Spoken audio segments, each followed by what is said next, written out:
Hello students, welcome to higher education. So जैसा कि last session में मैंने आपको बताया था, we have all discuss the CLAT syllabus. तो आज हम अपनी स्ट्रैटेजीज देखेंगे कि मैंने आपको बताया था कि CLAT exam is all about based on the CLAT exam is all about based on the comprehensive skills. तो उसको इम्प्रूव करना ही हमारा मेन टारगेट रहने वाला है इस पूरी सीरीज में, जिसमें आज मैं आपको कुछ स्ट्रैटेजीज बताने वाली हूँ कि how can we attempt the comprehension. हम क्लैट एग्जाम के लिए कॉम्प्रिहेंशन को कैसे अटेम्प्ट कर सकते हैं ताकि हमारे एग्जाम में हम बेटर स्कोरिंग कर सके, राइट। सो इसके लिए we have some points here, जैसे कि the first point is time management. आपको पता है कि हर एक क्वेश्चन को करने के लिए time management is plays a very important role. Time management बहुत ही इंपॉर्टेंट होता है हमारे लिए। तो फॉर मैनेजिंग द टाइम हमें क्या करना होगा, जैसा कि मैंने आपको बताया था कि जो हमारा कॉम्प्रिहेंशन होता है इट्स ऑल अबाउट 450 वर्ड्स के करीब का वो कॉम्प्रिहेंशन होता है, 250 टू 450 वर्ड्स का। अब उसके लिए आपको एक प्रॉपर टाइम मैनेजमेंट करना होगा कि उस पर्टिकुलर गिवन टाइम में आप ज़्यादा से ज़्यादा क्वेश्चंस को अच्छे तरीके से अटेम्प्ट कर सके। तो देखिए, अगर आपको टाइम मैनेजमेंट करनी है तो सबसे पहले मैं आपको यही कहूँगी, देखिए सबसे पहले आपको अपनी रीडिंग स्किल्स को इम्प्रूव करना पड़ेगा। So how can I improve my reading skills? So आपको पता है practice is the key for anything. Practice क्या होती है, हर चीज की होती है किसी भी चीज को करने के लिए। तो आप read more and more. For this you have to read more and more and try कीजिए, जब भी आप रीडिंग कर रहे हैं तो एक टाइम क्लॉक लगाइए। सबसे पहले क्या होगा, व्हेन यू स्टार्ट रीडिंग तो आपको चीजें शायद से समझ नहीं आएगी। पहले आपको सिर्फ रीडिंग करनी है, आपको ये अभी कहीं फोकस नहीं करना है कि मुझे सारी चीजें बहुत ध्यान से समझ के रीड करनी है। पहले आप अपनी रीडिंग की जो मतलब कहते हैं ना प्रैक्टिस है उसको इम्प्रूव करना है। आपको अपने अंदर उस चीज को इंडल्ज करना है कि how can I read well, कि मैं उस पैराग्राफ को 8 मिनट्स में रीड कर पाऊं, 8 मिनट्स में मैं उसको रीड कर पाऊं। तो क्योंकि हमें एक पैराग्राफ की स्ट्रैटेजी 8 मिनट लेनी है तो उसके लिए हमारे को ज्यादा से ज्यादा रीडिंग प्रैक्टिस करनी पड़ेगी, right. Next is be attentive to the details. जो भी आपको डिटेल्स दी गई है उसको लेकर आपको क्या रहना पड़ेगा, बहुत ज्यादा अटेंटिव रहना पड़ेगा।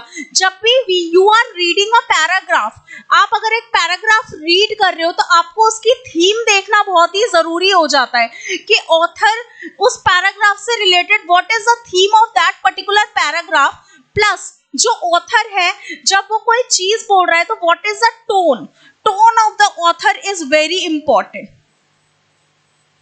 कि वो किस टोन में बातें कर रहा है वो आपके लिए बहुत ही इंपॉर्टेंट हो जाता है। उससे क्या होता है, आप पैराग्राफ को बेटर वे में समझ पाते हैं एंड आप ज्यादा से ज्यादा क्वेश्चंस उससे अटेम्प्ट कर पाते हैं, राइट।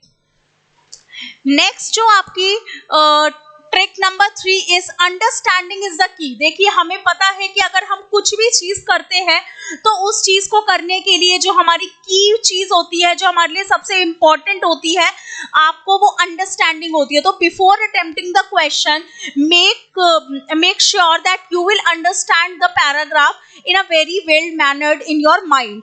कि आप क्वेश्चंस को अटेम्प्ट करने से पहले before attempting the questions you should understand the paragraph thoroughly। आपको उसे अंडरस्टैंड करना बहुत ही जरूरी है। थॉरली आपको वो चीजें अंडरस्टैंड करनी पड़ेगी, तभी वो आपको बहुत ही एक एबल अंडरस्टैंडिंग देगा और आप अपने क्वेश्चंस को within the no time solve कर पाएंगे। तो let's give your 8 minutes to the paragraph. अगर आप अपने पैराग्राफ को बच्चों 8 मिनट 7 मिनट देते हैं ना, तो क्वेश्चंस मैं कहती हूँ 2 मिनट में आप सॉल्व कर सकते हैं। It's not that difficult, but first you gain the proper understanding of the paragraph in your mind, right. Next क्या होती है हमारी trick, have concentration while reading. जब भी आप रीड करते हो तो आपका full focus and full concentration होना चाहिए जो भी पैराग्राफ आपको दिया हुआ है। वह have full concentration on the questions पे भी कंसंट्रेशन होना बहुत इंपॉर्टेंट होता है। 450 वर्ड का पैराग्राफ है, क्वेश्चंस आपको पता नहीं है, आपने पैराग्राफ में बहुत सारी ऐसी चीजें रीड करी, आप भूल जाओगे बैक ऑफ द माइंड में, ठीक है, तो आप वहां पर उसको अंडरलाइन कर सकते हो। आप पहले क्वेश्चन रीड कर लोगे, आपको याद आता है हाँ हाँ ये वर्ड क्वेश्चन में था, तो जस्ट अंडरलाइन दैट पार्ट। तो क्वेश्चंस को आपको क्या करना है, you have the full concentration on the questions, और आपको कंप्लीट कॉन्सेंट्रेशन रखना है चीजों को लेकर, माइनर एडिशंस करने हैं। जब आप चीजों को रीड करोगे तो आप उसमें माइनर एडिशंस करोगे। हमें पता है कि सारे आंसर्स जो होते हैं वो विद इन द पैराग्राफ ही होते हैं, कोई वंडरलैंड नहीं क्रिएट करना है कि बहुत सारी चीजें आप अलग से कुछ सोच रहे हैं, बट थोड़ी माइनर एडिशंस आपको वर्ड्स की और अपने थॉट्स की करनी पड़ेगी फॉर द बेटर अंडरस्टैंडिंग। देखिए जब किसी चीज को मुझे अच्छे से समझना होता है ना, तो उसके लिए मैं अपने वर्ड्स क्रिएट करती हूँ बैक ऑफ माई माइंड, ताकि वो चीज जो है वो मेरे को बहुत ही बेटर तरीके से समझ आने लग जाए। Next is avoid overconfidence and ensuring into the answer. It is thrilling but it has consequence. देखिए ओवर कॉन्फिडेंस नहीं रखना है। ऐसा नहीं है कि आप चीज को लेकर इतना ओवर कॉन्फिडेंट हो जाए और फिर आप डायरेक्टली सोचे कि अरे ये तो बड़ा इजी आंसर है, फटाफट से टिक कर दिया, ठीक है बहुत ही बढ़िया हो गया। आपको क्या करना है, take your time, take your time instead. आप अपना टाइम लेंगे, चीजों को बेटर अंडरस्टैंड करेंगे, then jump on the question, jump on the question and then go to the answer, और उसके बाद आप आंसर फाइंड आउट करने की कोशिश नहीं करेंगे। ऐसा नहीं है कि आपने कोई पैराग्राफ पढ़ा, आप कह रहे हो अरे इस चीज के बारे में तो अरे एनवायरनमेंट से रिलेटेड है, हाँ हाँ एनवायरनमेंट में तो ऐसा होता ही है, मुझे पता है ऑक्सीजन मेरे लिए बहुत जरूरी है, फटाफट से आपने ऑप्शन में ऑक्सीजन को मार्क कर दिया। बट आप देखो तो सही कि पैराग्राफ में एग्जैक्टली ऑथर कहना क्या चाहता है, उसकी थीम क्या है, उसकी टोन क्या है, तो वो चीजें हमारे लिए बहुत ही इंपॉर्टेंट हो जाती है। Don't be over confident at that time. तो सी स्टूडेंट्स, आई होप आपको ये सारी ट्रिक्स एंड टिप्स समझ आई होगी। तो उससे रिलेटेड आज हम अभी एक पैराग्राफ करने वाले हैं, जिससे फर्दर आपको बहुत ज्यादा हेल्प मिलेगी अपनी क्वेश्चंस को सॉल्व करने में। तो देखिए, it is difficult to compare countries because various factors such as size, culture, history, geography, natural environment, geopolitical and internal polity came into play. हमें पता है कि कंट्रीज को कंपेयर करना हमारे लिए बहुत डिफिकल्ट हो जाता है, बिकॉज अलग अलग कंट्रीज जो है वो अलग अलग टाइप की होती है, उनकी जियोलॉजिकल जो पोजीशन होती है वो डिफरेंट होती है, उनका कल्चर डिफरेंट है, साइज डिफरेंट है, they have a different history. There are some goals which can be achieved by smaller countries, but sometimes smaller countries find it difficult to embark upon certain big technological plans even if they have the funds.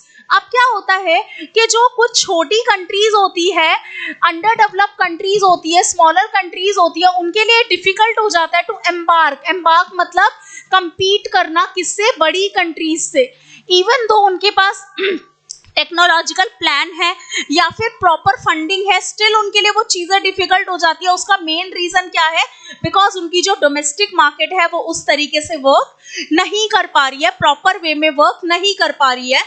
So they have the funds because the size of domestic market is too small. If we consider the bigger countries, the closest comparison to India is China. अगर हम देखें बड़ी बड़ी countries को, अगर हम देखते हैं तो इंडिया का जो सबसे ज्यादा कॉम्पिटेंट है वो कौन है, चाइना है। चाइना इंडिया का बहुत ही बड़ा कॉम्पिटिटर है।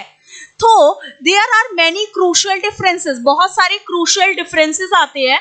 This Chinese vision is to prepare the country for entry into the ranks of mid-level developed nation.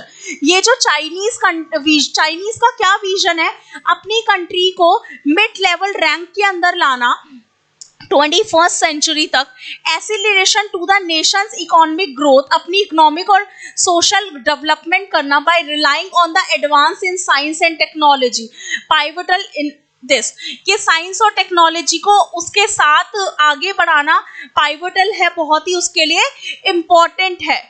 ठीक है, document describing the Chinese vision state that science and technology constitute premier productive forces and represent a great revolutionary power that can propel economic and social development.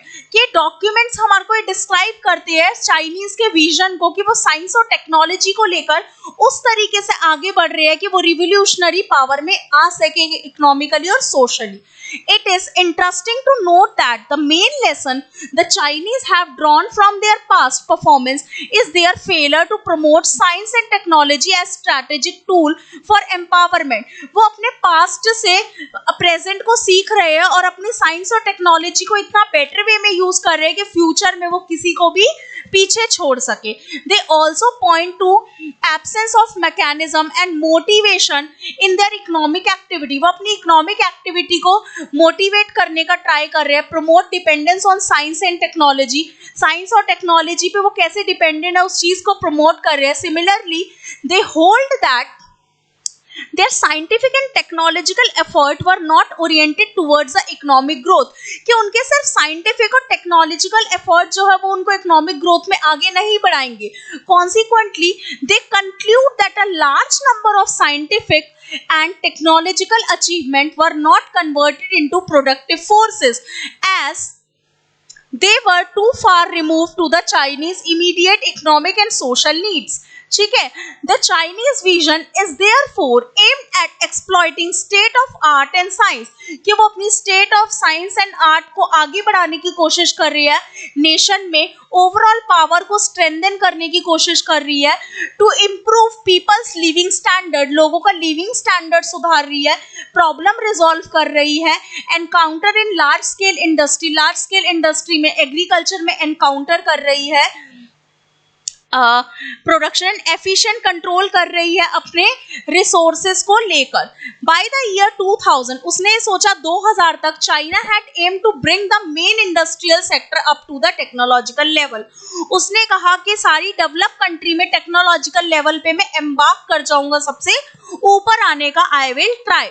The aim is to bridge the overall gap the advance world. के वो advance world के gap को खत्म करना चाहता है. There is a special emphasis on the research and development of high technologies. High technologies में research और डेवलपमेंट पे वो अपना पूरा ध्यान दे रहे हैं, रिसर्च कर रहे हैं. Find defence application. Some of these technologies are critical. कुछ जो टेक्नोलॉजीज है वो क्रिटिकल है for improving the features of की conventional weapons. Sometimes technologies are meant for enhancing future military. कई बार जो technologies होती है हमारी future military को enhance करती है, capability को. Other efforts are aimed at maintaining the moment to develop capability for cutting edge defense technologies. ठीक है. They call at undermitting efforts. वो उसको undermitting effort कहते हैं. Regarded with the aim of maintaining effective self defense.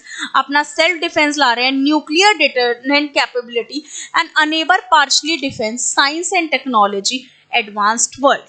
ठीक है. तो आप एक बार इस पैराग्राफ से go through कीजिए, आपको चीजें better way में समझ आएगी. मैं आपको 2 minutes दे रही हूँ, just पैराग्राफ को देखिए.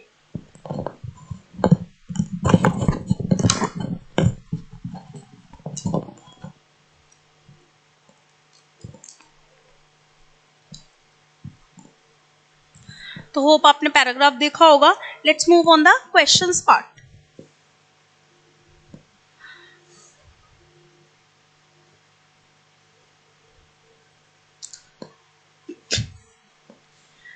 ठीक है.